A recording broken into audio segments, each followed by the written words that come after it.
Nice to meet you all. I can see some lovely faces here. My name is Laura Sun. I work for the City of Surrey's web and new media team. My job is focusing on citywide social media campaigns and paid advertising, such as Google ads and Facebook ads. So today I'd like to share some learnings on how to maximize the impact of social media. So here is the agenda. So first, we'll take a look at how to increase social media engagement organically. And then we'll see how to use social media ad, like paid social, to boost your brand awareness. And I will share some common practices for nonprofit social media. And then we'll have Q&A after that. So before we dive into the first point, let's take a look at the overall communication landscape. Above this green line, what we normally call traditional channels. So we have your print materials, newspaper ad, TV ad, or radio or direct mailer. And below this line is more focusing more on the digital channels, like your website, your Google ads, your social media ads, or your social media organic post, and email marketing like newsletters. As you can see, social media is part of this strategy, and there's no good or bad between this traditional and digital channels, but it depends on what your objective is. It's good to incorporate one or at least some of them and pair it with social media. So in your email, we did a quick survey and asked a few questions. The first one is, what social media channel do you use? I think most people said Facebook, and followed by LinkedIn, Twitter, and Instagram. And this results also aligns with another survey done by HubSpot after they interviewed 9,000 nonprofits. As you can see on the left here, 98% of nonprofits are already on Facebook. And they choose them as their primary social network, and their social media efforts focus on fundraising, brand awareness, sharing news, and recruiting. Do you think these four efforts also reflect how you use your social? If so, you're one of the majorities. Now we know that most people are on social, especially on Facebook. So the question is, how do we stand out? So there are different ways to approach that question. And the first one, let's take a look at from the organic lens. How do we increase engagement? And the first point is to understand your audience, know who they are and what platform they're using. Here is a cheat sheet to some of the main social media players. We have Facebook here, Instagram, Twitter, Snapchat, LinkedIn, Pinterest. This is definitely a more high-level generic information, and will be different based on what your work is and your focus is. But I would say that if your target audience are more professionals, then Twitter and LinkedIn are your go-to platforms. If you have use as your main focus, then you definitely want to include Instagram or Snapchat or even explore TikTok. And so it depends on who your target is. You want to make sure that you tailor your copy and tailor your content to cater to your target audience. The second point is to be consistent. And that will be, first is to have a consistent branding. As you can see on the left is one of our campaigns. Even though they use different photos and different color palettes, you can tell they're from one campaign because of the same font, same layout, even the position of the logo here. The reason is they all follow the city's branding guidelines. So whatever you're posting, you want to make sure that they also speak to who you are and what your brand is. The second is to have regular online presence. By that, I mean post regularly and post when your followers are online. And basically, you want to show that your account is active. So your channel like Facebook will reward you by being an active account. And don't forget to interact with your followers. Followers, not only your donors, stakeholders, but also your own staff and volunteers. Let them be your brand ambassadors. And now we look at the organic lens. Let's move on to paid social. So the question is, why do we want to advertise on social media? I thought, Facebook and Instagram, they're free to use. Well, they are, but the simple answer to that question is they're more, ads are more effective. They help you reach a wider audience, not only the quantity, but also target directly to specific groups. And in return, it will help you increase your brand awareness and drive links to your website. Here is an example. This is a screenshot of one of our ads for the city center survey. So as you may know, city center, that area is booming. So we want to know from the public how we can develop it. And so instead of blasting the entire city, we chose specifically for a certain demographic location, certain demos, like say this round, we want to know the feedback from business owners and residents living in that area. So Facebook ads allow advertiser to optimize your budget. So in that ad, we have very good conversion rate, which is like the survey completion is really high because the target was really clear. So I would suggest that if you have a bigger announcement or you want to drive event registration, you may consider using social media ad to help you amplify your message. So this top 5 social media best practices, there are definitely more, but I think this 5 are more important. The first one is develop your social media strategy, set up a goal, and see if you have a content calendar to guide your daily activity to reach that goal. Second is to tailor your content. I touched on this point in my earlier slide. So when it comes to social, there's no one size fits all. Sometimes it means like literally, as you may know, like Facebook, Twitter, Instagram story, they require different size of the image, like some more vertical and some horizontal. So by posting the correct size of the photo, you're also providing the best user experience.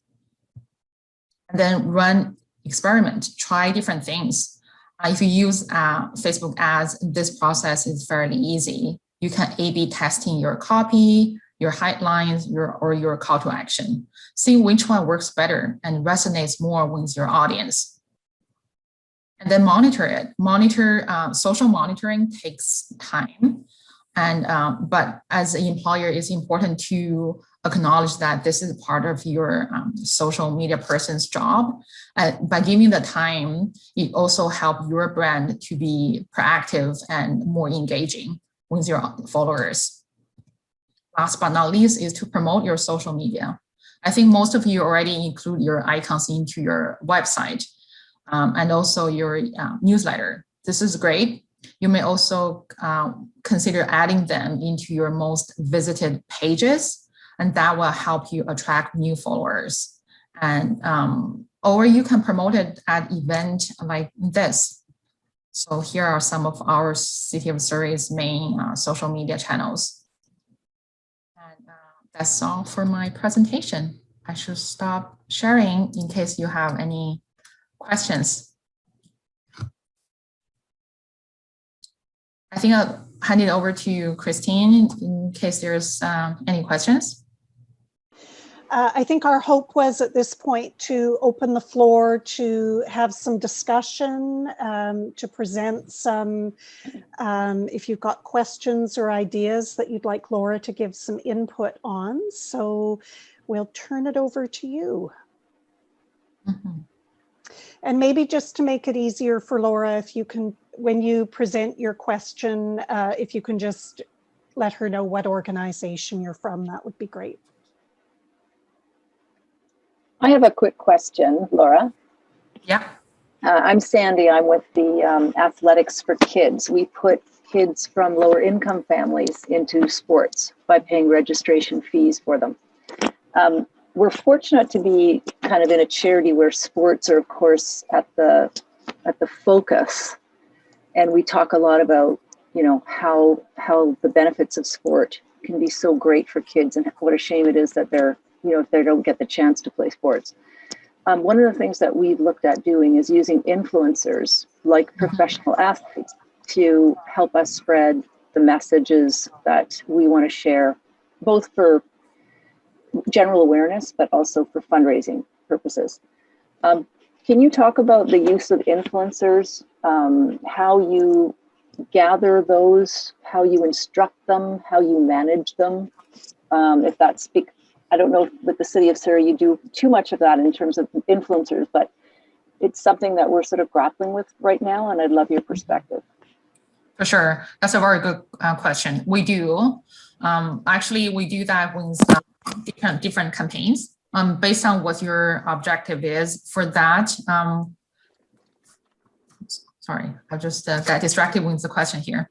I think you can reach a few, like some of them requires like fees. Some you can partner that and then help them to like spread their brand, like promote their brand as well. But just be cautious of the message they're promoting, because I know that for privacy issues, there are certain things that they cannot say.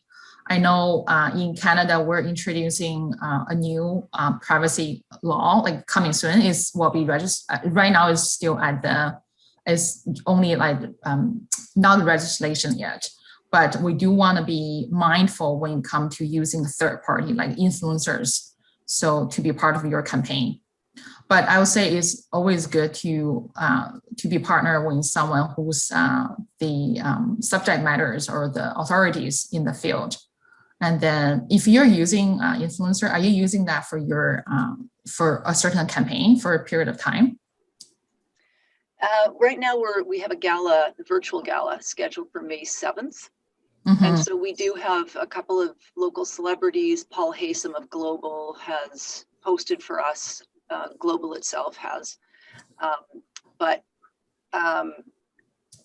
right now, it's very easy to be fairly conservative and innocuous in terms of the privacy stuff, because we're pushing an event and we're pushing attendance at an event more than anything that's controversial at all. And I don't think the privacy issues would be coming into play now, but certainly, yeah, for other purposes, it might get trickier in that sense. But right now we're using a few influencers in terms of getting our gala awareness for our gala, basically. That's great. Yeah, you can use. We use influencers on not on a regular basis, but based on their different our project. Like say if we have a sports related one, we'll definitely go to a sports like say celebrities. So, but I would just only their little caveats, just make sure that whatever they're speaking also reflect to your goal is. So there's no like discrepancy. Yeah, because we've seen that in the past before. You want to make sure the messaging is aligned. Yeah, that's very good advice. Yeah. Okay. Now, who else has got a question for Laura while we've got her online with us? Hi, Lisa. Hi. Thank you for your presentation, Laura. Lots of great information there. I just have a question regarding, I guess, being able to appropriately share all of the information regarding our programs and services. So we are a fairly large organization and with Option Community Services, and we've got over 80 programs and services. So how do we share the love and spread the love without like inundating, our followers with, so much content and so much information? If you have a bigger branches or like a bigger organization, there's always good to have an overall, like overarching message. So I'm not sure if you have a marketing person who's oversee all different department, like a marketing department. But if not, it's good to have a strategy in place to guide everybody's so they can have their own like specific goals or specific actions for themselves, but it's good to have an overarching one. So So I would say, like, to go back to your question, like, how do we want to tailor different information for different, like, there's too much information, right? How do we want to tailor that? Is, like, say, if periodically we will just do our audit and see if this message like speak to what we want to say in the long term. Like, say in Q1, is this what we want to convey? And you can get them together and see if you have a specific goal in your branch, then that's great. But this may not be aligned with our overall messaging. So I'm not sure if you already have a person or a team who's helping you to develop that strategy. So currently that's just myself. That's working on that. It is a bit of a daunting task because we have such a large organization. We have about 600 employees, and then a lot of different programs and services. So yeah. Yeah, but I think that to have something that a general direction, it will help you to further like go like to the day-to-day activities. Mm-hmm. Thank you. No problem. I think there's someone raised a hand. Laura, thank you for your presentation. Sorry about that. I was kind of just wondering if I could get your opinion on I'm with Vancouver Association for Survivors of Torture. I was kind of wondering if I could just possibly get your opinion on prioritizing organic versus ad-based growth for what our goals are. So we have two goals with increasing our social media networking campaigns. One of them is reaching more people who are looking for the support that we offer as an organization. And the second one is raising kind of public and general awareness about the issues, that VAST is dealing with. So in terms of like with those two goals in mind, like, do you think that ad-based campaigns are really going to be effective for reaching people who are like, looking for the help or like are in need of the help that VAST is providing, which is going to be kind of a smaller and more nuanced demographic? Or do you think that reaching that group is better left to kind of like the Instagram and Facebook algorithms, which may be a little bit more nuanced than general ad campaign? Mm-hmm, mm-hmm. When it comes to the organic versus paid, as we know that paid is more, as I mentioned, is more effective. It's just because there's too much content right now, like on social media in general. Like I think there's a public data shows that only 5% of your followers will see what you're posting. So it's not like they're not interested. Sometimes you see the low engagement is because your post simply couldn't get to them.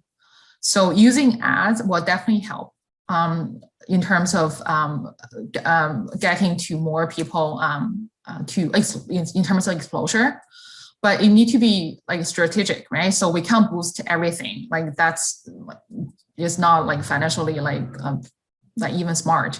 So if you have a bigger, like say, if you want to just drive a certain like event or like a certain links, or if you have a campaign that you really want to get more like responses, I would say try using Facebook ads. Like a Facebook ad doesn't only necessary to Facebook, it's also include Instagram, or like try Twitter ads. Start one small, like even a few dollars a day, and you measure it and see if they're gonna help you. I'm pretty sure you will see the difference between non-boosted or boosted one. There are also a different ones called dark ads, and only a certain people, as I think you may know that, only a certain people will see it. And you can try that as well. And it doesn't have to be like a bigger amount of money, just a few dollars a day. And you can incrementally like increase that amount if you really see it's helping you. So I would say that in general information, in terms of like, you just want to promote it, your brand, you can try it when using organic post. But if you want to drive a very specific goal, try use Facebook ads. Great. I also want to add a few points that in terms of if you don't have any budget at all, it's not like impossible to increase any followers or engagement. You can also think of it like not only posting everything, but try use interactive features. like say Twitter post or Instagram story or Facebook story, or change it up with your post, regular post, and then the interactive like stories. And people like to engage in such more like lighthearted, like informal like information or like the features there.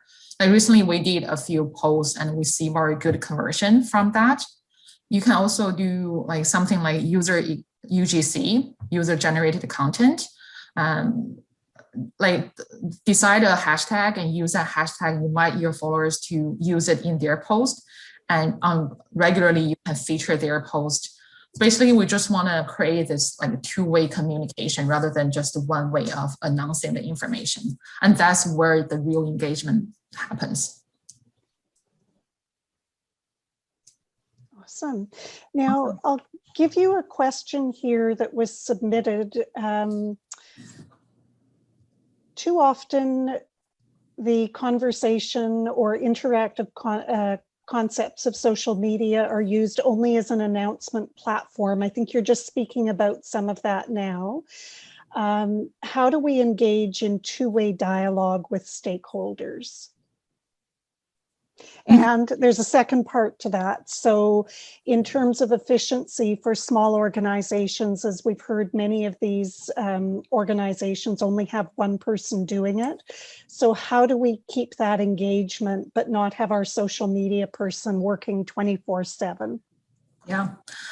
The first part is to have, how do we increase that two-way dialogue? As I said, there's you need to be proactive like yourself as well. So not just waiting for them to reach out to you. Sometimes it's good to go to your field expert, or like go to the person who's have a say in your area and partner with them. Say if you're like an expert, you can ask them if they can do something for to speak for your channel, to speak for your certain questions.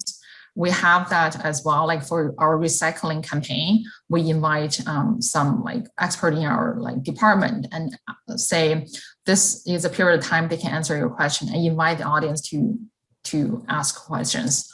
And also you can try different things like for your post and see which tone or which kind of copy, like a formal way or informal way, can resonate with them.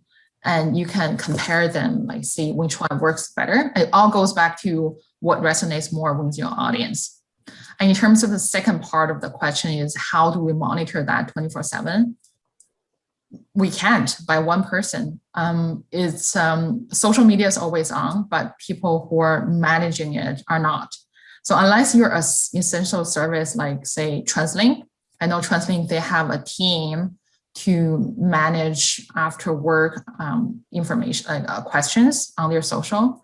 And for the city, we have that as well, but it's more for the winter time, like say there's a storm or there's like a certain area out of power. But if you don't need that, you can just simply turn on the auto reply saying this is our working hour. And then after that, we'll reply to your inquiries within the next 24 hours or something. But if you do see the need, like during a certain time of the year, you can destinate the one or two people and then do the on stand, like monitor social on standby after hours. It's I think it's necessary, like for an organization to reply in a timely manner. It's always good to reply right away, but it's not feasible. And then, but you can put a time, like you can put a message there, let them know that their information will be, or their inquiries will be answered. Great, Laura. Other questions? Alicia?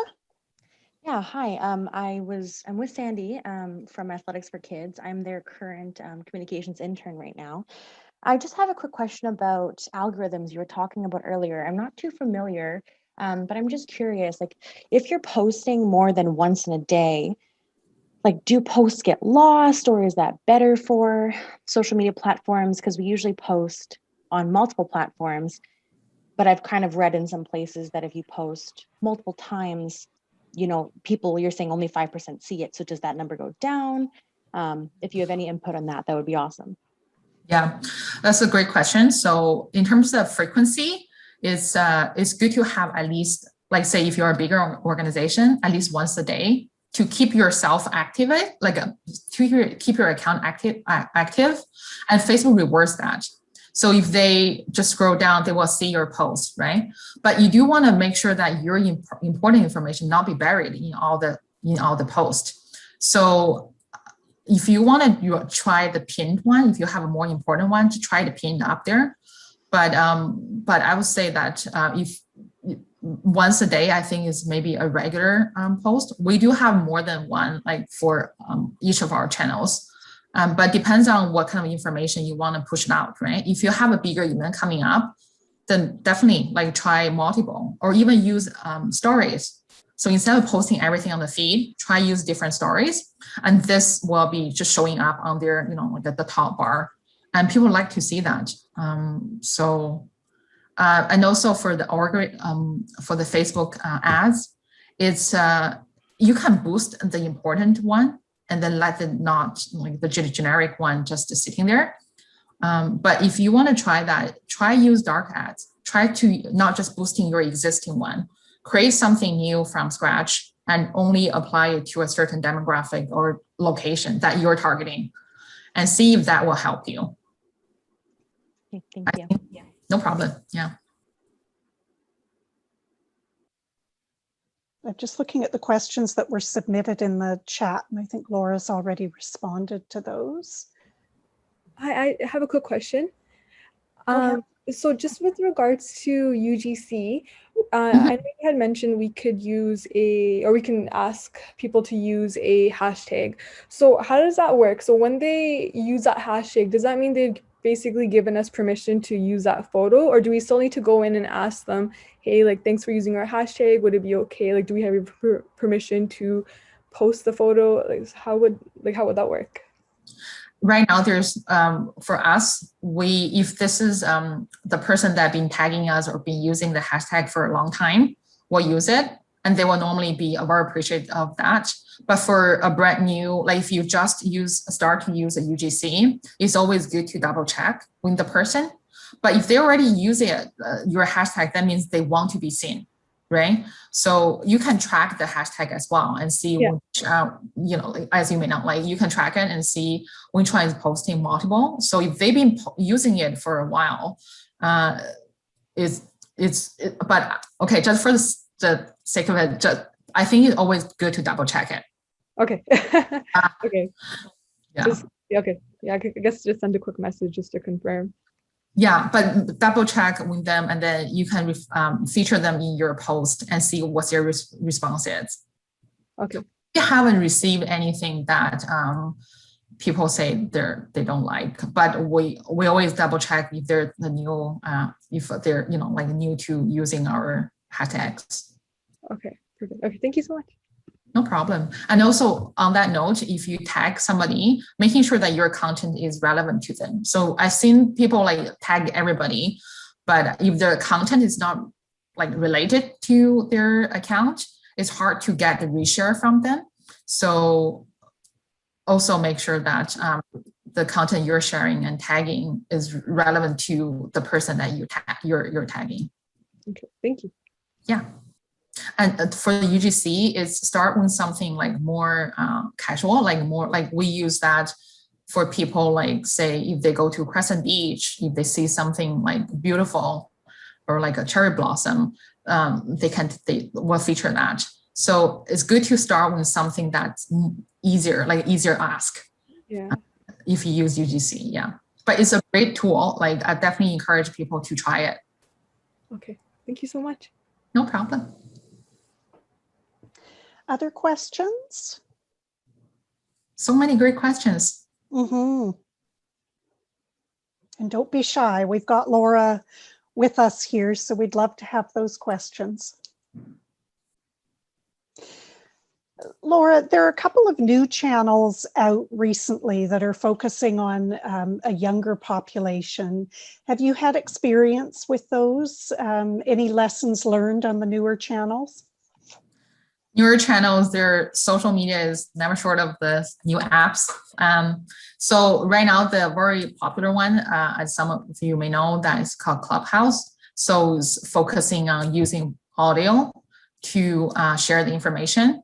And also I know Twitter and Instagram, they're all following and developing something like similar feature, and they should. So we can, if you are interested in targeting, or if you're targeting like younger crowds, definitely like try using different apps. Even TikToks. I know like some of other public sector, they're kind of like keeping tabs on TikToks.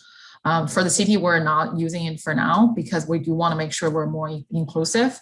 But for some newer apps, if you see that there's value for your audience, then you can definitely give a try. Yeah. Like for Twitter, there's Twitter Space is similarly like using the audio feature, and they're rolling out the functionality to some users. If you think that your organization want to organize some like a virtual event, but just by audio, you can try use Twitter Space. I think that's a really interesting tool. I personally am very interested in that one too. Yeah. Awesome. A lot of our audience is more traditional. And I think a lot of the people that we're reaching out to, we've got a split with the younger folks coming up who are more social savvy and some who aren't on at all. So we're actually having some fun in our presentations. Maliha has put some of our selfie photos onto PowerPoints, and we're finding it's really resonating with people, but that's not the, what we originally intended. But that seems to be reaching some of our audience that's not really too excited about social. Yeah, totally. It's always to testing things out and see which one works better. Yeah. Other questions from the group? Any successes that you'd like to share? I'm interested to know what kind of like a social, like the purpose of using social media, like what's the objective you're using social media? Is more for awareness or more for driving different like web links, or like a both? So for SurreyCares, we're doing a variety of things with our social. There is information, but we're kind of across a variety of key messages that we're trying to get out. And, we're doing some paid campaigns. I know Maliha was able to boost our Healthy Communities initiative because we had to reach new audiences, and she saw quite an increase just with some really inexpensive ads. So at this point for us, I think we're looking at trying to see more two-way communication happening. I think typically we've started with things going one way. Yeah, they use interactive features for different social media. Yeah, I think that's where the general direction for some main like channels like Facebook and Instagram, which is also under Facebook and Twitter, they're all trying to create that conversation, because that's where the real like engagement like takes place. And sometimes it often been overlooked by bigger organizations because tend to be just one way of talking, right? But you do want to know that you do want to include their feedback into your overall like social media. Yeah. And I see Maliha has put our social channels in the chat there. We will say that if you'd like to check us out and follow us and share us, we'd appreciate that. I think our, probably our toughest platform that isn't there is the YouTube channel. So we've got a whole bunch of content that's been created this year. So we welcome people to share that, because you may find that your organization actually is covered in some of those YouTubes. And if you do join us from this group today, we will put your name in the draw for a SurreyCares coveted t-shirt. So we'd love to see you there on a more regular basis. That's awesome. For YouTube, you can also cross-promote it on your other channels. Like say, instead of using a URL, put it into your YouTube and put it into the Facebook post, like on the copy. So that will drive that to the YouTube traffic. Awesome. Mm-hmm. Laura, I must admit the slides went by pretty fast, but I appreciate they were short and sweet and to the point. Is it possible to have those shared, or just some of the content distilled for safekeeping if I didn't catch it all? Of course, yeah. Okay. I can send it to Christine and you can share that to folks here.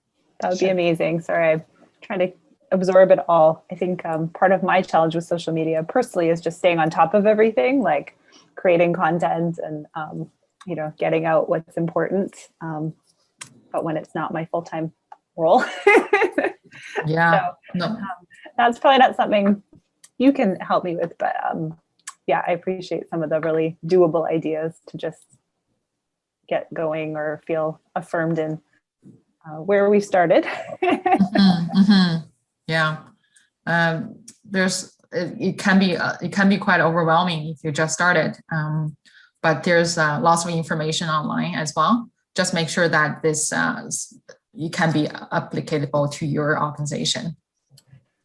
Yeah, and I think similar to some others, there's multiple arms to the organization. So there's, yeah, some you were saying, like, what do we use it for? So some is more engaged, some is more information sharing, and different people are kind of at different places with it. So yeah, so it makes it interesting, but then there's lots of shared learning that can happen too, where I can talk to a colleague and get, yeah, some great ideas and learn from them and not start from scratch. Sure. Awesome thing. Laura, is there a rule of thumb? I mean, a lot of organizations seem to have a very small team. I had kind of heard that maybe 3 would be the most channels that any organization would typically try to work with at any given time. Do you have some kind of rules? I know the city you're doing lots more, but you've got a whole team there. So advice? Yeah, you're saying 3 is the 3 channels or 3 people? 3 channels. 3 channels like Facebook, Instagram, and Twitter, right? Well, whatever 3 would suit the organization's audience best, but not to try to run things on everything if you don't have the people power to be able to sustain that. Exactly. It's all come down to staffing and resourcing. So if you, as we saw the other survey done by HubSpot, which is a very authoritative organization. So Facebook is definitely is still the king. Like we compare the results of launching the same campaign, even using the same copy to 3 different channels. Facebook gets the best results. So making sure that you're cultivating, make everything on your Facebook is well written. So Facebook is for sure you're still playing a dominant role in terms of social networking and social media promotion wise. But Twitter is, if you have media release, Twitter is definitely your go-to. And make sure that you can link that into your Twitter cards so they will drive further link to your website.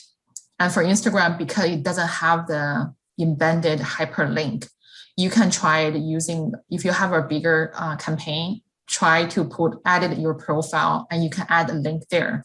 But it's not very good for driving any conversion or links, but it's good for spreading, for general branding awareness. So this 3 is still the big 3. But if you have some extra support or information, you can also try LinkedIn.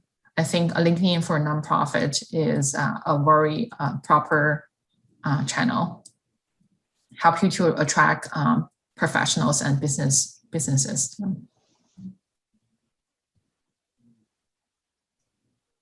I think there's someone's asking question here. Go ahead. Yes, is that me, Giselle? Oh, hi. Thank you so much, Laura, for the presentation. It was really informative. I am with Seeds of Change Surrey, and I have two questions.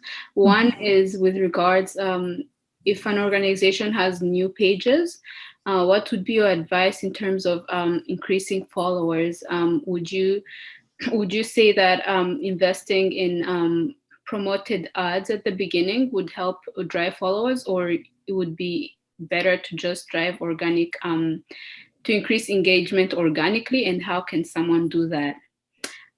So that's my first question. And then the second question would be for smaller organizations, there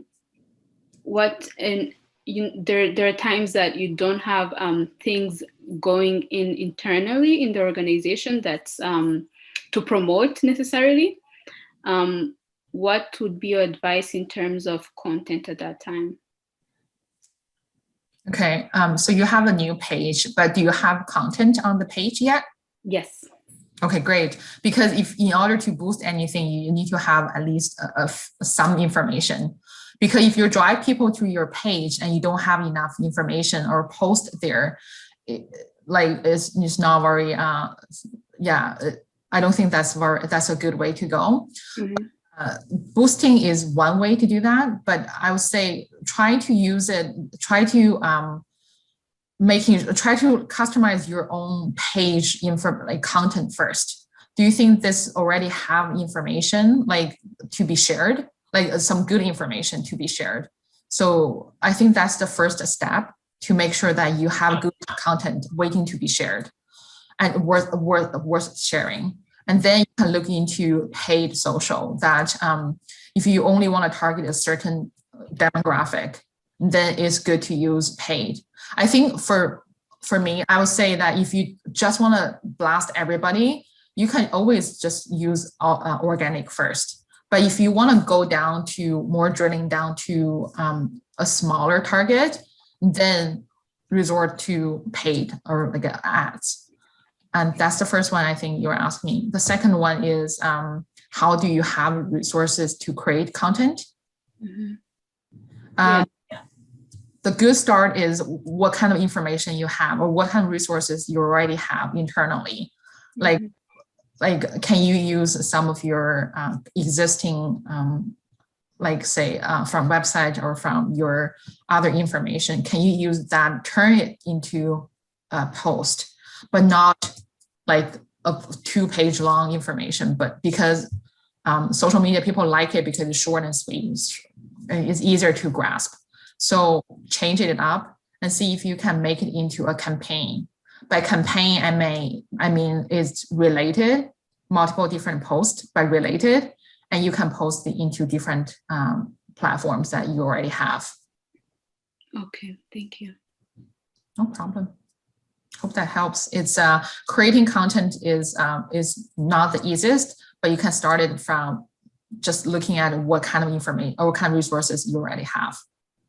Right. Thank you. That helps. Okay. Great. Other questions there?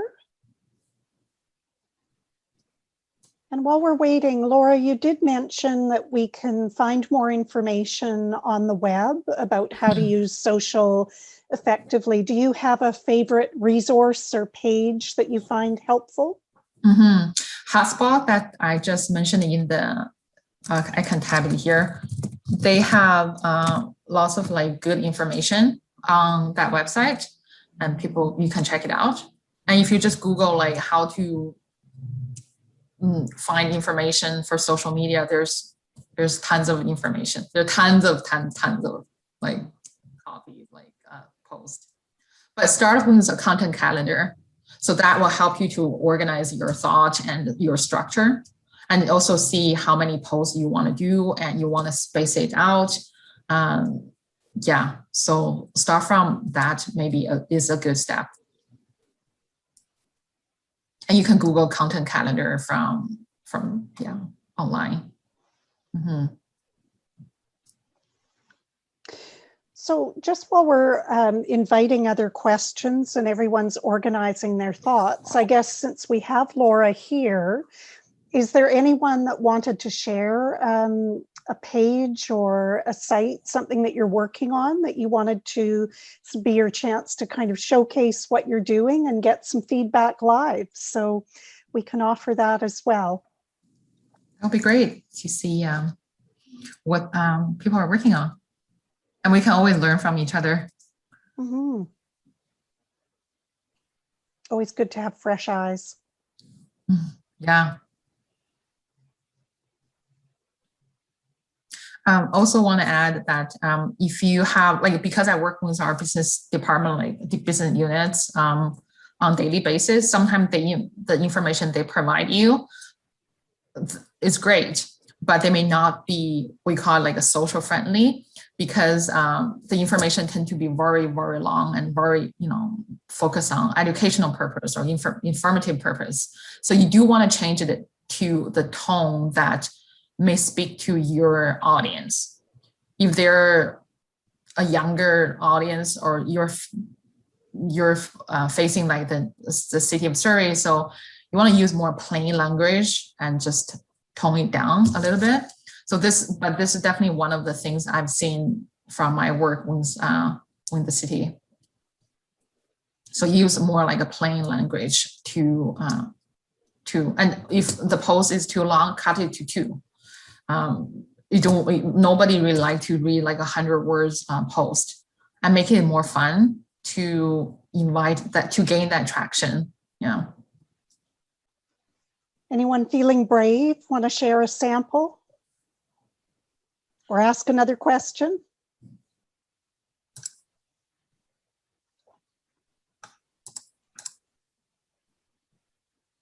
One of the things that we're working with, and it, again, is Maliha's specialty, is she's doing some stuff with Google Ads. So, that's less about social and more about our website. But I don't know if you have any thoughts on Google Ads, Laura, or any advice. Google Ads tend to be more expensive. So, like, say if sometimes even the CPC, which is the cost per click, is double than the Facebook ads or like social media ads. But depends on what kind of information, what kind of like copy you use, what kind of like target you use. But just in general, it's more pricey. But you can try it if you have something more like targeted. Say if you're targeting like business owners, or if you're targeting people who's only because based on the key search terms. So if targeting that a certain terms, yes, you can use Google Ads. But or if you want to compete with like your competitors and want to just a certain like event, you can also use Google Ads. But just be mindful that the budget is, you want to allocate more budget for Google Ads. Mm-hmm. We've been using Google Ads for different campaigns. In terms of the performance, I personally think that social media ads can drive enough of traffic, but if you want to cover the entire city, or if you want to cover people who don't use social media, or just want to target a certain group of people, yes, Google Ads is a good resource. Thanks, Sandy. So any other questions? Maliha, do you want to share something of ours and maybe we can get some feedback on it? And I don't know, when you did the survey, I did see that seems like maybe not as many people are using LinkedIn. I don't know if you have particular advice on LinkedIn. I know you recommended it. I know it doesn't seem to be as familiar to as many people. Oh, here we go. Do we want to look at like any specific posts, or? Is there one that you wanted some feedback on? Instagram was new to us, I think, as of last summer, or fairly new. It was, so our numbers have come up quite significantly, considering that that was a newish channel for us.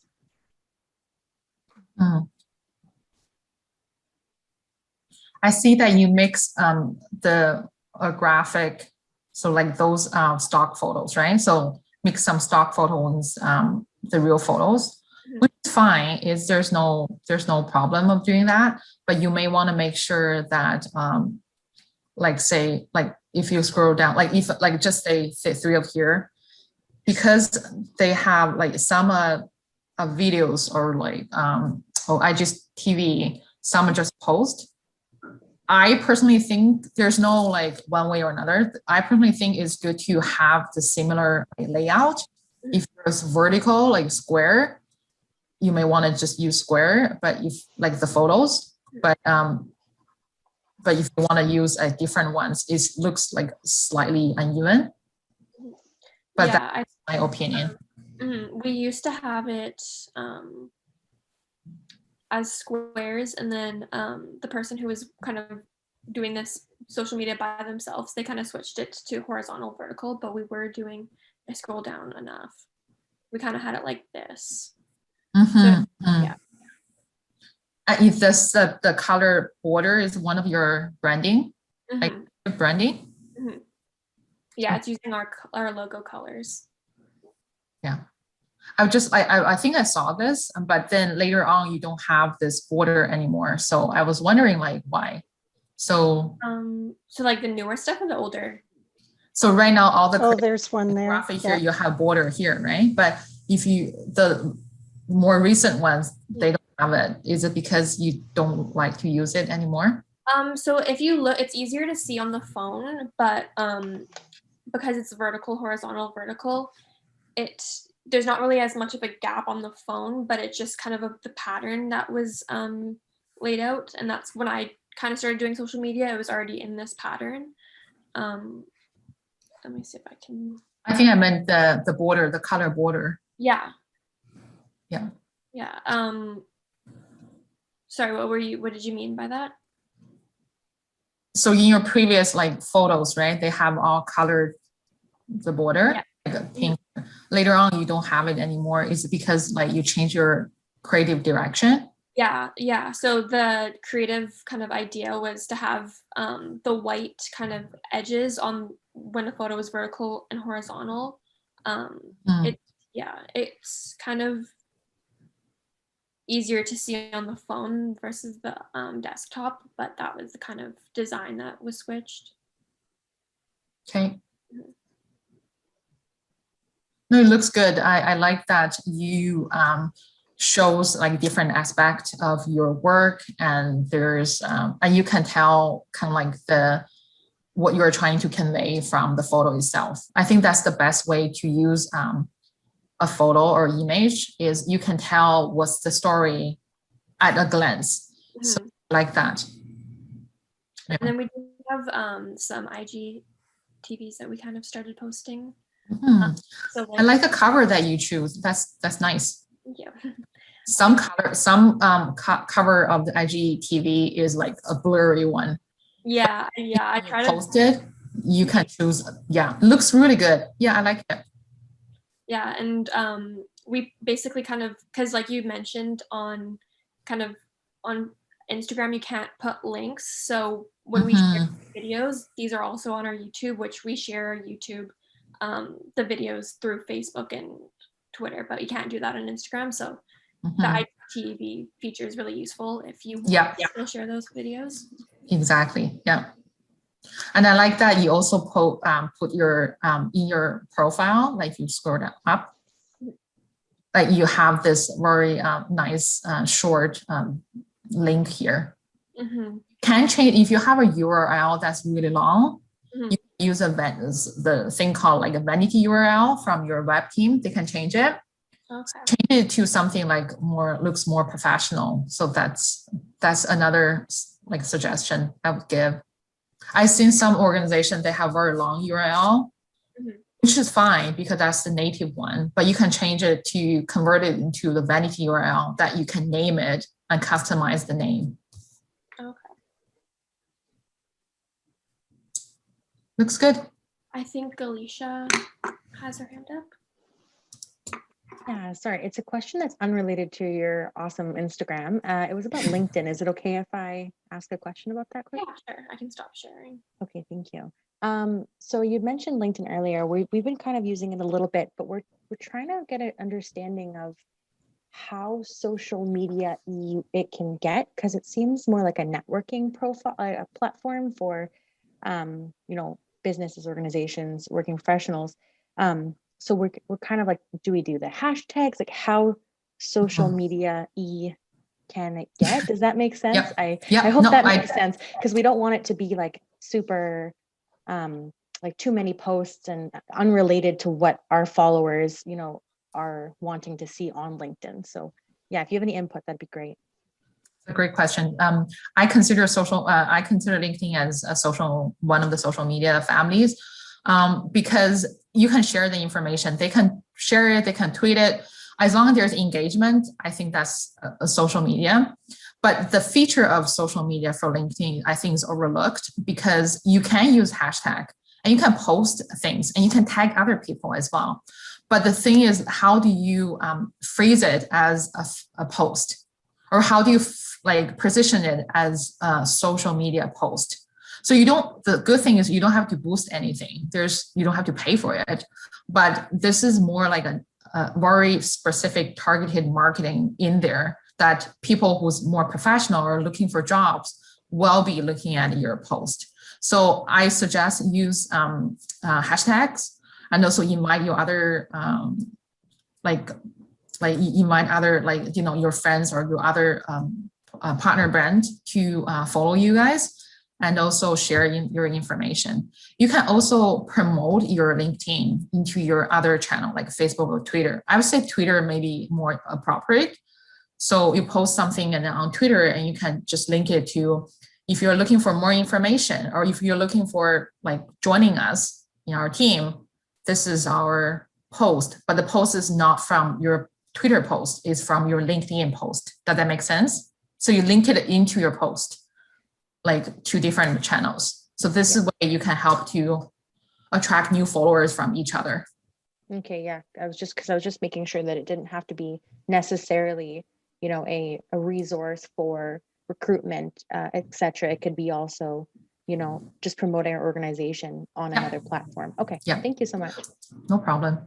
And we use that regularly just to promote our city project. Like even for surveys, we put it into LinkedIn because it's a fact to everybody. And then another channel to drive your link.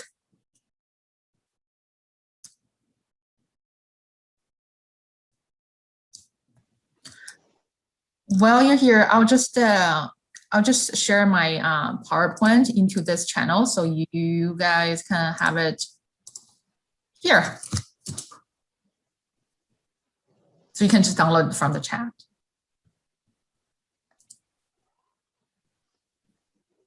A small thing I can share is I've seen that from other even other municipal government, that when they tag people, making sure that even if it's under one organization, the name of the handle may be different. So when you tag them, make sure that you tag the right person, or the right organization. You may think it's like such a small thing, but it can be big. So just be sure that you're tagging the right person. Yeah. Awesome. Well, I see we've got some thank yous there in the chat, Laura. So if we have no further questions, we'd just like to thank you and the City of Surrey for being here to support the not-for-profit sector today, and for partnering with us. So thank you very much. And we look forward to hearing from you all again in the near future. And we'll see you on social media. Thank you for having me, and nice to meet you all. Yeah, thank you very much. Thanks, Laura. Have a good night, everyone. Goodbye. Thank you. Take care. Take care.